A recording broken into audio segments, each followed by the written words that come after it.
નમસ્કાર મિત્રો ગુજરાત અને ગુજરાતના નેતાઓ અને તે નેતાઓની બદલાતી રાજનીતિ કોઈ વખત સમાજની રાજનીતિ કરે છે તો કોઈ વખત પાર્ટીની રાજનીતિ કરે છે.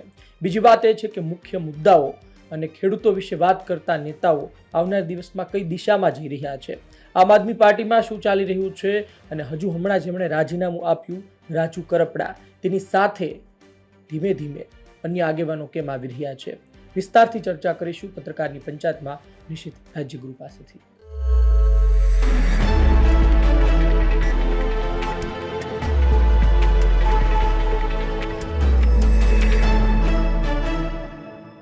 નિશિતભાઈ, પહેલો સવાલ એ છે કે આપણે જુઓ કે નેતાઓ કોઈ વખત સમાજની રાજનીતિ કરે, કોઈ વખત પાર્ટીની રાજનીતિ કરે. હીરાભાઈ સોલંકી અત્યાર સુધી જે સમાજની વાત કરતા હતા, પરસોત્તમભાઈ સોલંકી જે સમાજની વાત કરતા હતા અને ન્યાય સભા પણ યોજવામાં આવી, પડદા પાછળ મદદ પણ કરવામાં આવી, જીતુભાઈ વાઘાણીને ટાર્ગેટ પણ કરવામાં આવ્યા, પરંતુ હવે એ તમામ એક જગ્યાએ બેઠા હતા. હર્ષભાઈ સંઘવી પણ હાજર હતા. રાજનીતિમાં છે ને ધાર્મિક એક વાત બહુ લોકોએ, ચાહકોએ, સમર્થકોએ, મતદારોએ આ રાજનીતિની આ જે રમત હું જે કહેવા જઈ રહ્યો છું એ સમજવાની જરૂર છે. પહેલી વાત તો કોઈ નેતા બને એને નેતા બનાવે કોણ? સમાજ નેતા બનાવે. હવે એવું થઈ ગયું છે. નહીં તો પહેલા એવું હતું કામ, સામાજિક એમના કામ કેવા છે, પોતે કુશળ કેટલા છે, ભણેલા કેટલા છે, એની ઉપરથી નેતા બનાય અથવા તો નેતા હોવો જોઈએ, પણ એવું રહ્યું નથી. હવેની રાજનીતિમાં એવું છે કે સમાજ જ નેતા બનાવે. એટલે નેતા માટે બેલેન્સ કરવું ખૂબ જરૂરી હોય છે કે સરકાર સાથે પણ તમે રહ્યો, સંબંધ રાખો અને સમાજમાં પણ મોટા નેતા તરીકે તમે ઉભરી આવો અથવા તો એક સમાજના વડીલ નેતા તરીકે તમે ઉભરી આવો. અહીંયા હીરા સોલંકી અને પરસોત્તમ સોલંકીની સ્માર્ટનેસ કહો અથવા તો એમની કુશળતા કહો, એ એટલી જોરદાર છે કે સમય આવે એ સરકારની હામાઈ થઈ જાય અને સમય આવે તો એ સમાજના બંધારણની વાત પણ દરેક સ્ટેજ ઉપરથી કરી જાય. એટલે તમે જુઓ કે સરકાર પણ એની વાત સાંભળે અને એનું ધાર્યું કરે અને બીજી તરફ સમાજ તો એને માને જ છે. કહેવાનો મતલબ, હવે ન્યાય સભાની તમે વાત કરી, બધાને ખબર છે ન્યાય સભામાં મદદ કોણે કરી હતી, કયા નેતાના પુત્રએ મદદ કરી હતી. ભાઈ આખું ભાવનગર જાણે છે. કોળી સમાજના લોકો જે હાજર ન હોય એ પણ સમજો કે ભારતીય જનતા પાર્ટીના મોટા નેતાના દીકરાએ જ મદદ કરી હતી. અને એ ન્યાય સભામાં થયું શું? વાત તો ન્યાયની હતી. ત્યાં વિછિયાની વાત ન થઈ, બોટાદની વાત ન થઈ, ત્યાંથી વાત શું થઈ? જીતુ વાઘાણી ને આમ કરી દઈશું. અને ભારતીય જનતા પાર્ટી પણ નહીં, પર્ટિક્યુલર જીતુ વાઘાણી જ. એ તો કહું છું. આમાં કેવું છે, વ્યક્તિથી વાંધો તમે લઈ શકો, પક્ષથી વાંધો લો તો ખતમ કરી નાખે, કેમ કે પક્ષ મોટો છે, નેતા મોટો નથી. અને એનો મતલબ તો એવો થયો કે જીતુ વાઘાણીથી કોઈકને વાંધો છે. પછી વાંધા વિશે પણ આપણે એક ચર્ચા કરી હતી, એ પણ કહી દઉં કે જીતુ વાઘાણીએ ભાવનગર ગ્રામ્યમાં એક નેતાનો આગ્રહ રાખ્યો હતો, એક નેતાને ત્યાં મૂકવાનો આગ્રહ રાખ્યો હતો. એ વાતથી કોને ખોટું લાગ્યું અને શા માટે ન્યાય સભામાં માત્ર જીતુ વાઘાણી થયું? કહેવાનો મતલબ એ છે કે પરસોત્તમ સોલંકી અને હીરા સોલંકીની જ્યાં સુધી વાત છે તો આ બંને નેતાઓ એટલા રાજકીય રીતે કુશળ છે કે સમય આવે તો ઈ જે પક્ષમાંથી આવે છે ઈ પક્ષને પણ તારા દેખાડી દે, ઈ સરકારને પણ ભીંસ પાડી દે. નવનીત બાલદિયામાં શું થયું? તમે ક્યારે એવું જોયું છે કે 24 કલાક નથી આવીને એક અધિકારીને લીવ રિઝર્વ પર મૂકી દીધા હોય માત્ર એક ધારાસભ્યના ફોનથી? આવું તમે નહીં જોયું. બહુ જૂજ બનતી આવી ઘટનાઓ છે. ઈ તાકાત ધરાવનાર નેતા જ્યારે સમાજના રૂહે અથવા તો સમાજના સપોર્ટથી મોટા થતા જાય પછી એમના રાજકીય સફરમાં બ્રેક લગાવવી ઈ પક્ષ માટે પણ અઘરી છે. કદાચ કાલ ઉઠીને પક્ષ એવું ઈચ્છે કે ભાઈ ભાવનગર ગ્રામ્યમાં પરસોત્તમભાઈ નહીં, અમારે કોઈ બીજા XYZ ને ટિકિટ આપી છે, તો ઈ ત્રેવડ, ઈ તાકાત એ પક્ષમાં પણ રહે નહીં. શું કામ? કેમ કે એ વ્યક્તિ માત્ર સરકારનો છે અથવા તો પક્ષનો છે એવું નહીં, પરંતુ એ સમાજનો છે. અને તમે છેલ્લા કેટલાય વર્ષોથી પરસોત્તમભાઈને એવું કહેતા સાંભળ્યા હશે કે હું જે છું એ મને સમાજે બનાવ્યું છે, હું જે છું એ સમાજ થકી છું. કારણ કે પરસોત્તમ સોલંકી ને હીરા સોલંકી સારી રીતે જાણે છે કે જો મારી પડખે મારો સમાજ ઊભો હશે તો પક્ષ કોઈ પણ હોય, સરકાર કોઈ પણ હોય, આપણા કામ થશે અને આપણું રાજકીય સફર હાલતી રહેશે. તો સમાધાન થયું હશે પછી આ બધા બેઠા ને આમ ફોટા તો તમે જુઓ ખૂબ હસી રહ્યા છે એ પ્રકારના photo ઘણી છે. બધી વખત તસવીરોમાં દેખાતું વાતો એ સત્ય હોય એવું જરૂરી નથી, પણ આ કેસમાં સમાધાનનું કોઈ અવકાશ ઘણીવાર કેવું હોય, રાજનીતિમાં ઘણા નથી સમજતા, ઘણીવાર લોકો એવું કે હરીભાઈના ફોટા આવ્યા, જેમ તમને ક્યુરિયોસિટી થઈ કે સમાધાન થઈ ગયું છે નિશિતભાઈ, પણ આમાં રાજનીતિમાં એવું હોય કે સમાધાન કરવાની જરૂર ન પડે, એ સમજી જાય. જ્યારે જેનો ઘા મારવાનો સમય આવે ત્યારે ઘા મારી લેવાનો, સામેવાળો કીધા વગર સમજી જાય, એ ચોખવટે નહીં કરવાની ને વાતે નહીં કરવાની. હા, કદાચ મિત્રતામાં કોઈ એમ કે લા આવું થોડું હોય ધાર્મિક, પણ આમાં કઈ એવું ઓલું ભાઈબંધોમાં બાંધણ થાય ને પછી ઓલી સોડા પીએ ને સમાધાન કરીએ ચા પીએ એવું આમાં બધું હોય નહીં. પણ કહેવાનો મતલબ જે મેસેજ આપવાનો પ્રયાસ પરસોત્તમ સોલંકીનો અને હીરા સોલંકીનો સરકારમાં હતો એ મેસેજ ક્લિયરલી પહોંચી ગયો છે. અને એટલા માટે જુઓ ને કે તમે જ્યારે પણ જીતુ વાઘાણી સાથે એમને મળવાની તમે તસવીર જુઓ એટલે તમને ખૂબ સારું લાગે કે હા બહુ અંગત મિત્રો લાગે છે. પણ જ્યારે ભાવનગર ગ્રાઉન્ડ ઉપર જાઓ તો તમને ખબર પડે કે ન્યાય સભામાં જીતુ વાઘાણીનો વિરોધ થાય છે. કહેવાનો મતલબ સમાધાન તો થઈ જ ગયું હશે, આપણે એવું માની લઈએ તો જ આવી બધી તસવીરો આવે, પણ આપણે એ પણ ભૂલવું ન જોઈએ કે બંને એક જ જિલ્લાથી આવે છે, એટલે એક જ પક્ષમાંથી આવતા હોય ને એમાં પણ પાછા મંત્રી હોય. જીતુ વાઘાણી કૃષિ મંત્રી છે અને જ્યારે મંત્રીનો જોડે હર્ષ સંઘવી પણ હતા, નાયબ મુખ્યમંત્રી. અચ્છા, હર્ષ સંઘવી સુપર સીએમ શું કરવા કે છે? કારણ કે હર્ષ સંઘવી પાસે એ તાકાત છે, એ રાજકીય કુશળતા છે કે આવા વિવાદો ઊભા જ ન થવા દે. નાના નાના વિવાદો કદાચ પક્ષ મોટો છે એટલે થતા રહે, પણ કહેવાનો મતલબ આજે ડેમેજ કંટ્રોલ કરવાની જે નીતિ ભારતીય જનતા પાર્ટી જે હવે આજકાલ સોંપવા મળ્યું છે કે ભાઈ તમે આ કરી લેજો અથવા તો આ ન થવું જોઈએ, મને લાગે છે કુશળતાથી પાર પડી ગયું છે. અને એટલે બધું ઘીના ઠામમાં ઘી ઢોળાવ્યું હોય અત્યારે એવું લાગે છે, પણ રાજનીતિ છે ધાર્મિકભાઈ. ચૂંટણી સમયે જો કોઈ કોઈને નડવાનો પ્રયાસ કરે તો બે પક્ષે એ તાકાત ધરાવે છે કે આપણે એકબીજાને દેખાડી દઈએ. બીજો સવાલ એ કહે છે કે અમરીશભાઈ ડેર છેલ્લા થોડા સમયથી ખૂબ એક્ટિવ જોવા મળી રહ્યા છે, અને અમરીશભાઈ ડેરને પણ ખબર છે કે જીતવું હોય એ વિસ્તારમાં તો ફરી એ સમીકરણ પણ ગોઠવવું પડશે, અને જે હીરાભાઈ સોલંકીની વિરુદ્ધમાં પહેલા હતા ને એ જે એમની સાથે હતા એ બધા અને ફરી સાથે લાવવા પડશે ને એમને ફરી વિરુદ્ધમાં પણ કરવા પડશે, અથવા તો આહિર સમાજના એ લોકો કે જે તેમની વિરુદ્ધમાં હતા એને સાથે લાવવા પડશે. ધીમે ધીમે એવું થઈ રહ્યું છે. એમના દ્વારા એક સમૂહ લગ્નમાં એવું કહેવામાં આવે છે કે વિડીયોગ્રાફી બંધ કરી દો, ત્યારબાદ સમાજની થોડીક અંગત વાતો વિશે કહેવામાં આવે છે. ખૂબ એક્ટિવ છે. ઉપરથી ત્યાંથી બાબુભાઈ રામનો પણ એક વિડીયો વાયરલ થયો છે, એ પણ પાછી એ જ વાત દોહરાવે છે કે જે થઈ રહ્યું છે બધું બરોબર થઈ રહ્યું છે. એટલે શું મેસેજ શું મળે છે? જો તમારે અમરીશ ડેરની અત્યારની એક્ટિવિટીને સમજવી હોય તો તમને થોડા ટૂંકા સમયમાં એમની ટાઈમ લાઈન કહી દો. કોંગ્રેસના નેતા હીરા સોલંકી જેવા કદાવર નેતાને હરાવે છે, પછી અર્જુનભાઈ મોઢવાડિયાની સાથોસાથ ભારતીય જનતા પાર્ટીમાં આવી જાય છે. બધાને એવું હતું કે અર્જુન મોઢવાડિયાનો ચામ જે છે, એમની જે આક્રમકતા જે છે એ ખતમ થઈ જશે, અને એ દેખાણું પણ, કેમ કે સ્વાભાવિક છે કે તમે જે પક્ષને સંભળાવતા હોય એ જ પક્ષમાં જઈને બેસી જાઓ એટલે તમારે પછી તમારી ડિસિપ્લિન લાઈન પકડી રાખવી પડે. આ બધા વચ્ચે બધાને એવું થયું કે જ્યારે જયરાજવાળો મામલો સામે આવ્યો ત્યારે કદાચ અમરીશ ડેર બોલશે. બધાએ એ વાતને પણ કનેક્ટ કરી કે આ મૂળ આખો જે વિષય છે એ ક્યાંક ને ક્યાંક અમરીશ ડેર સુધી લઈ જાય છે, કારણ કે માયાભાઈએ અમરીશ ડેર માટે રાજુલામાં જે તે સમયે પ્રચાર કર્યો હતો, અને ત્યારે બધાને એમ હતું કે હવે અમરીશ ડેર તો બોલશે જ, હવે એ તો બોલ્યા વગર રહેશે જ નહીં, કેમ કે એમનો સ્વભાવ એવો છે, લોકો એમને જોયેલા છે.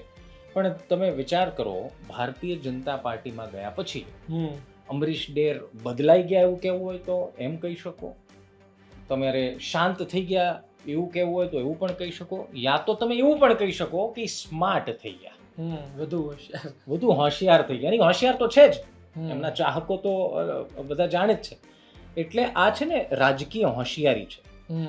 અને કદાચ એવું પણ હોય કે પાર્ટી લાઈનનો આદેશ હોય કે ભાઈ આ વિવાદમાં તમારે બોલવાનું થતું નહીં, પણ આ જે એક્ટિવ થયા છે તો પાર્ટીનો આદેશ એવો હોઈ શકે તમે તૈયારી શરૂ રાખો, સાઈડમાં તૈયારી શરૂ રાખો. કરતાંય અમરીશ ડેર એ વાત સારી રીતે જાણે છે, તમે જેમ પહેલા તમારા સવાલમાં પણ કીધું કે રાજુલામાં તમારે જો જગ્યા બનાવવી હોય તમારી વિધાનસભામાં તો તમારે પહેલા તો લોકોના દિલ જીતવા પડે, જે ઈ પહેલા કરી ચૂક્યા છે 2017માં. પ્લસ તમારે તમારી છાપ છોડવી પડે ક્યાં? હાઈકમાન્ડ, કે આ ભાઈ બહુ કામ કરે છે, બહુ સારા નેતા છે.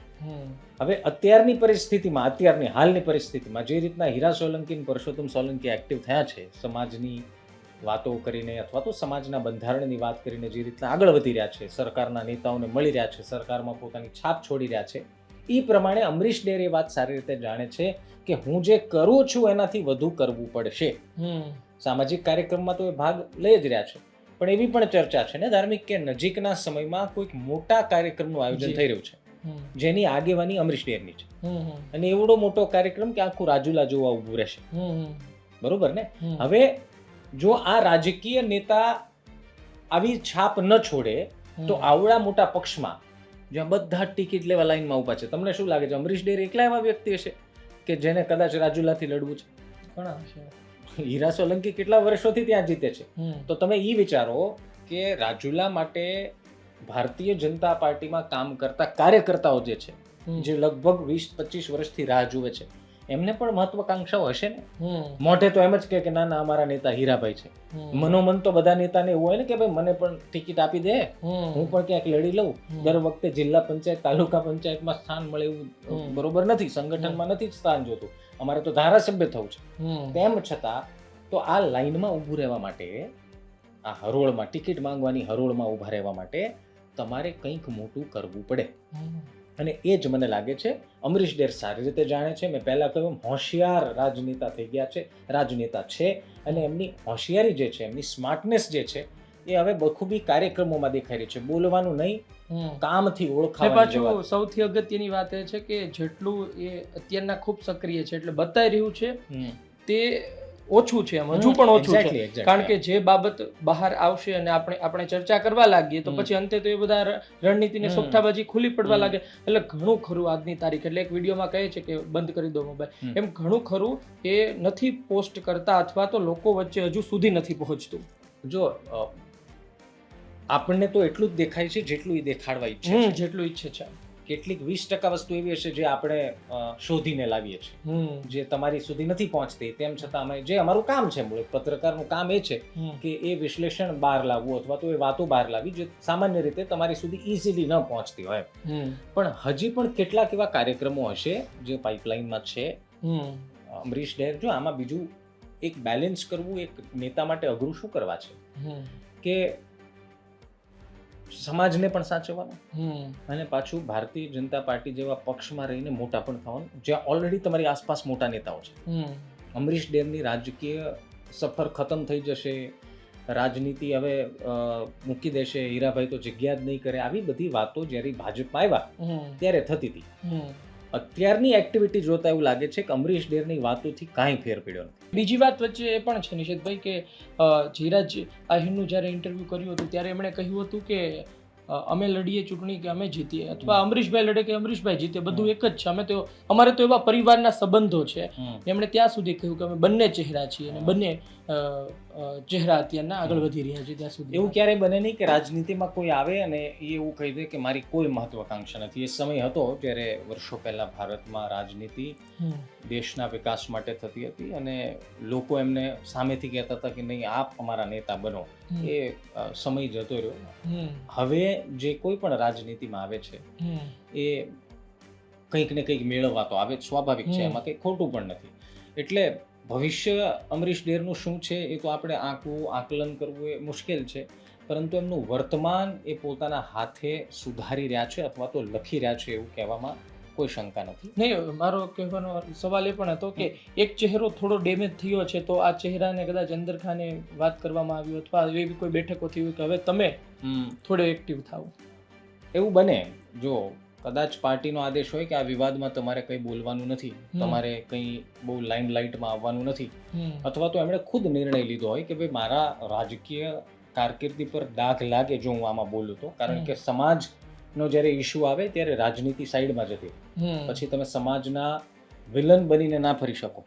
એટલે એ અંડરગ્રાઉન્ડ જોવા મળ્યા આખા વિવાદમાં, કંઈ બોલ્યા નહીં. ભલે જયરાજ આપણા ઇન્ટરવ્યૂમાં વખાણ કર્યા હોય, કદાચ એવું બને કે માયાભાઈ ખુદ ના પાડી હોય કે આપ પૂછશો નહીં, જેથી કરીને આપને કોઈ ડેમેજ ન થાય, રાજકીય તમારી સફરને ડેમેજ ન થાય. જેવો આ વિવાદ પત્યો એવા સુપર એક્ટિવ થઈ ગયા. એના બે કારણ છે. એક તો કે પાર્ટીએ કીધું કે હવે આપ ફ્રી છો, આપ કામ કરવા માટે આપ પોતાના કામ આગળ ધપાવો. અને બીજું એ ધ્યાન કેન્દ્રિત કરવા, પોતાના પર ધ્યાન કેન્દ્રિત કરવા. ઘણીવાર એવું બને કે પત્રકાર તરીકે, નેતા તરીકે આપણે વિષયોને યાદ એટલા માટે રાખીએ કારણ કે આપણું કામ છે, એમનું કામ છે. પણ જનતા ઘણીવાર વિષય બહુ તાત્કાલિક ભૂલતી નથી. જયરાજ આહિર ભલે જામીન મુક્ત થઈ ગયા હોય, એ મિત્રો કે કઝિન સાથે ફરવા નીકળી જતા હોય, પણ લોકો છે ને એના મનમાં એક છાપ છૂટી જાય કે આમણે આવું કર્યું હતું. એ વાત ઉપરથી ધ્યાન હટાવવા માટે રાજુલામાં ઘણા બધા કાર્યક્રમો થઈ રહ્યા છે. અને તમારી વાતમાં પણ એવો બિલકુલ દમ છે કે કદાચ એક ચહેરો જ્યારે ઢીલો પડ્યો છે અથવા તો એની ઉપર દાગ લાગ્યો છે, તો બીજો ચહેરો એટલો લિફ્ટ થાય કે પહેલો ચહેરો યાદ જ ના આવે અથવા તો એ હળવેકથી ત્યાંથી પસાર થઈ જાય, સમય પસાર થઈ જાય. એવું કારણ હોય શકે. બીજો મુદ્દો એ છે રાજુ કરપડા. રાજુ કરપડાએ આમ આદમી પાર્ટીમાંથી રાજીનામું આપ્યું ત્યારે આપણે ચર્ચા કરી હતી, પરંતુ આજે ચર્ચા એટલા માટે કરવી છે કે હવે ઘણા લોકો એના સમર્થનમાં આવી રહ્યા છે. સમર્થનમાં તમે જુઓ કે પાલભાઈ આંબલિયા આવ્યા તો એ આમ આદમી પાર્ટી પર પ્રહાર કરતા રહ્યા છે. કરશન બાપુ ભાદરકા આવ્યા ને કરશન બાપુ ભાદરકાએ તો એમણે રાજીનામું આપ્યું નહોતું એની પહેલા, ઘણા સમય પહેલા આપણી સાથે ફોનમાં એવું કહ્યું હતું, ફોન પર વાતચીતમાં, કે ભાઈ અમે એમને પણ લાવીશું, અમે એમને પણ લાવવાનો પ્રયત્ન કરીશું. ને પરેશ ગોસ્વામી પણ હમણાં કોઈ પણ રાજકીય આંદોલન નહીં, ટૂંકમાં બિન રાજકીય આંદોલન એમણે કર્યું આમ આદમી પાર્ટીથી દૂરીને. હવે તેઓ રાજુ કરપડાના વખાણ કરી રહ્યા છે. તો શું રાજકારણમાં દુશ્મન કા દુશ્મન દોસ્ત એ અત્યારના ચાલી રહ્યું છે? એ જે આ તો સીધી લીટીની વાત છે. દુશ્મન કા દુશ્મન દોસ્ત. કેમ કે જ્યારે તમે રાજીનામું આપો ને, રાજુ કરપડા ભલે એમ કહેતા હોય કે હું પક્ષ પહેલા પૂછશે ને પક્ષ નક્કી કરશે ને આમ કરશે, બાકી નક્કી જ હોય ભાઈ, તો જ રાજીનામું આપ્યું હોય, આપણે એવું માનીએ, અનુમાન છે. બીજું, અત્યારના તમે જુઓ કે એમના ફેન્સ જે છે, સમર્થકો છે, એ ફૂલ એક્ટિવ થઈ ગયા છે. જે રાજુ કરપડાની નજીકના છે, જે આમ આદમી પાર્ટીમાં રાજુ કરપડાના કારણે હતા અથવા તો આમ આદમી પાર્ટી પહેલાથી રાજુ કરપડાની સાથે છે, એ લોકો હવે વિડીયોઝ બનાવી રહ્યા છે કે અમે ફલાણા જિલ્લાના ખેડૂતો છીએ, અમે રાજુ કરપડાની સાથે છીએ. તો પીઆરશિપ થઈ રહી છે. અને આ પીઆરશિપ કોણ કરાવી રહ્યું છે? તો બધાને ખબર છે કે કોણ એવા આદેશ આપી રહ્યું છે કે રાજુ કરપડાનું પોઝિટિવ બોલો. બીજું, રાજુ કરપડાના જવાથી બીજી એક વસ્તુ સામે આવી કે આમ આદમી પાર્ટીમાં પણ આંતરિક વિખવાદ ખૂબ છે. થોડા દિવસ પહેલા, ગઈકાલે જ આમ તો મોરબીથી એક વિડીયો આવ્યો, એક વ્યક્તિએ વિડીયો બનાવીને આમ આદમી પાર્ટીના મનોજ સોરઠિયા ઉપર ગંભીર આક્ષેપ કર્યા. મનોજ સોરઠિયાએ ફોન પર ગાળો આપી હોવાનો આક્ષેપ કર્યો. હવે વિડીયોમાં સત્ય કેટલું છે તો રામ જાણે, પણ કહેવાનો મતલબ આંતરિક ડખાઓ પક્ષમાં છે એ રાજુ કરપડાએ સાબિત કર્યું પાર્ટી છોડીને. બીજી તરફ હવે રાજુ કરપડા પોતાના ફ્યુચર પ્લાન પર કામ કરી રહ્યા છે. કેમ કે હું એમ કહું છું કે તમારે કોઈ પક્ષમાં જોડાવવું હોય તો એમણે કીધું પહેલાં ખેડૂતોનું સંમેલન બોલાવીશું અને પછી ખેડૂતો કહેશે તો એમ કરશું. તો માની લો કે 60% ખેડૂતો એમ કહી દે કે આમ આદમી પાર્ટીમાં પાછા જતા રહો, તો રાજુ કરપડા તો જતા રહેશે. એટલે આ લોજિક. અને બીજું, જો તમારે ખેડૂતોને પૂછવાની જ વાત હતી તો રાજીનામું આપ્યા પહેલા પૂછ્યું હોત તો કે ભાઈ મારી સાથે આવું થયું છે, આટલો દગો થયો છે, શું કરવું જોઈએ, તો કદાચ એ નિર્ણય પહેલા આવી જાત. જો અસમંજસ જોવો અને તોની કહાનીઓ ઘણી બધી છે, પરંતુ એક વસ્તુ સાફ છે કે આમ આદમી પાર્ટીથી દુઃખી નેતાઓ એક થઈ રહ્યા છે. હવે આ દુઃખી નેતાઓની સંખ્યા ધીરે ધીરે વધી રહી છે. બધા પક્ષમાંથી કોઈને કોઈ દુઃખી હોય જ, એમાં કોઈ સ્થાન નથી. પણ રાજુ કરપડા એક એવા નેતા છે, એક એવો ચહેરો આમ આદમી પાર્ટી માટે હતો જેનાથી આમ આદમી પાર્ટી ખેડૂતોના મુદ્દે પ્રેસ કોન્ફરન્સ કરી ગર્વ લેતી. હવે એ ચહેરાનું રિપ્લેસમેન્ટ તો ખબર નહીં, પણ એ ચહેરાના જવાથી આમ આદમી પાર્ટી ભલે ગમે તેટલું સંતાડે, નુકસાન તો છે. પણ આવી પરિસ્થિતિમાં આમ આદમી પાર્ટીએ સ્વીકાર ન કરી શકે ને કે રાજુભાઈ જતા રહ્યા, અમને અમારી નુકસાની ગઈ, એવું તો કે નહીં. એ પોતાની ધજા તો ઊંચી જ રાખશે. પણ દુશ્મન કા દુશ્મન દોસ્ત એ રાજનીતિમાં બરોબર આ સિચ્યુએશનમાં ફિટ બેસતી લાઈન છે. અને હવે ધીરે ધીરે પરેશ ગોસ્વામી, હવામાન નિષ્ણાત છે, એમની પણ અવગણનાની ચર્ચાઓ ચાલી. પછી આવજો કરશન બાપુ ભાદરકા તો કોંગ્રેસમાં જોડાઈ ગયા, અને એ તો સ્વાભાવિક રીતે દોડવું તું, ઢાળ મળ્યો. એમને તો જોતું જ તું, કારણ કે હવે તો એ કોંગ્રેસના નેતા થઈ ગયા ને, એમને જોતું જ તું કે આમ આદમી પાર્ટી ઉપર કંઈક આવે, અને આવી ગયું. છેલ્લો સવાલ એ છે કે આમ તમે જુઓ કે અંતે તો ફાયદો સરકારને થાય ને, કારણ કે મારો સવાલ એ છે કે આપણે ત્યાં આંદોલનકારી નેતાઓ બહાર આવે છે, પણ એ આંદોલનકારી નેતાઓ કઈ ને કઈ રીતે સામાજિક આંદોલનથી, કોઈ સમાજના આંદોલનથી બહાર આવતા હોય છે. ખેડૂતોનું આંદોલન હોય, મજૂરોનું આંદોલન હોય, એવું આંદોલન કર્યું હોય ને બહાર આવ્યો હોય નેતા, એનો ચહેરો વધુ ચમક્યો હોય, એવો રાજુ કરપડા ચહેરો હતો ને એ આ પ્રકારનું કરે. હવે એમનું ભવિષ્ય શું છે ખબર નથી, પણ અંતે તો સરકારને ફાયદો થાય ને, કારણ કે ખેડૂતો હવે મૂંઝાયા અને કન્ફ્યુઝ થશે કે આંદોલન કર્યું, પરંતુ હવે એની સાથે આવું થયું, કોણે કર્યું, અથવા તો એની શું મજબૂરી હતી, અથવા તો એ પોતે જ તે કોઈ ખોટું કરીને બેઠા છે. આ બધા જ વિષયો અથવા તો કહો આ બધા સવાલો આ વારંવાર ગુજરાતમાં તમને સાંભળવા એટલા માટે મળે કારણ કે આ કોઈ પહેલું ઓપરેશન છે કે આંદોલનમાંથી ઊભા થયેલા નેતા. જિગ્નેશ મેવાણી એક બચ્યા છે હજી કોંગ્રેસમાં, બાકી હાર્દિક પટેલ ક્યાં છે, અલ્પેશ ઠાકોર ક્યાં છે, અને આવનારા સમયમાં તમે જોશો કે રાજુ કરપડા પણ ક્યાં હશે. કહેવાનો મતલબ સરકાર પક્ષ માટે તો એ ફાયદાકારક થઈ ગયું. પક્ષ માટે તો ફાયદાકારક શું થયું કે જે હજારોની જનમેદની એક અવાજે ભેગી કરી શકે અને આપણો વિરોધ કરી શકે, એ વ્યક્તિ હવે હજારોની જનમેદની આપણા વખાણ કરવા માટે ભેગી કરશે. પણ એ તો ખેડૂતોએ નક્કી કરવાનું છે. બીજું એક સત્ય તમે એ પણ જાણી લો કે રાજુ કરપડા ભલે જતા રહે, પણ બીજા રાજુ કરપડા નહીં આવે એની કોઈ ગેરંટી નથી. તકલીફ એ વાતની છે કે કોઈને કોઈ આંદોલનકારી આવે, એ આંદોલનકારી રાજનેતા થઈ જાય અને ખેડૂતોની સ્થિતિ જેવી હતી એવી ને એવી રહે. તો હવે ઘટ પડી છે તો લાવશે નવા નેતાઓ, તૈયાર નેતાઓ કે જેનું વર્ચસ્વ હોય, ભાજપ કે કોંગ્રેસમાં હોય. પ્રયાસ તો ચાલતા હશે, if I am not wrong.